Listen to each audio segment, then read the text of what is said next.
All right, joining us now with reaction on the ground in South Carolina tonight, Fox Nation host Nancy Grace, who has been tracking this trial from the very beginning, joining us tonight from South Carolina. It wasn't just South Carolina, Nancy. It was the entire country riveted by this case. And leading up to the jury being handed this case earlier tonight, I will tell you that there was a lot of trepidation, concern, and worry that the prominence of this family, the name, the connections might play a role and might sway one juror to perhaps hang this verdict. That didn't happen. 3 hours, that's almost a record.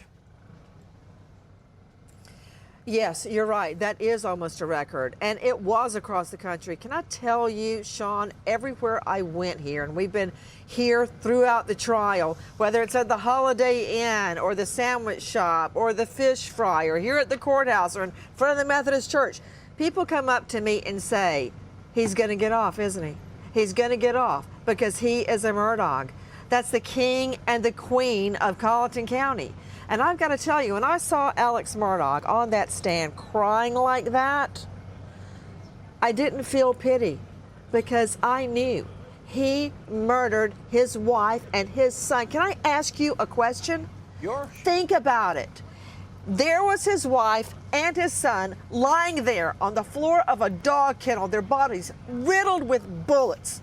And within minutes, he was trying to get with a lawyer. Now, if that was my son, John David, or my daughter, Lucy, that would be the last thing on my mind. And even when he called 911, Sean, he knew to lie about the critical moment of time, 3 or 4 minutes when we know the murders occurred based on cell phone records. He knew to lie about that critical juncture of time. Who else would know when the murders occurred other than the killer?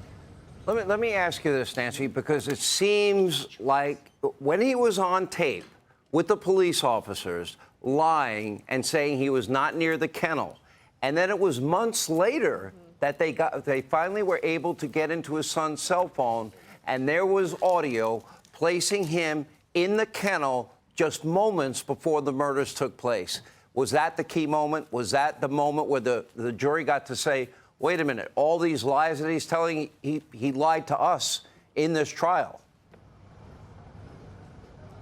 That, in my mind, was the moment. You know how in every case there's that critical moment?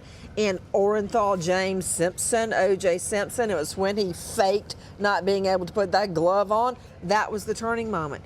In this video, Sean, he is out there at the kennels of his hunting lodge. They own 3 homes.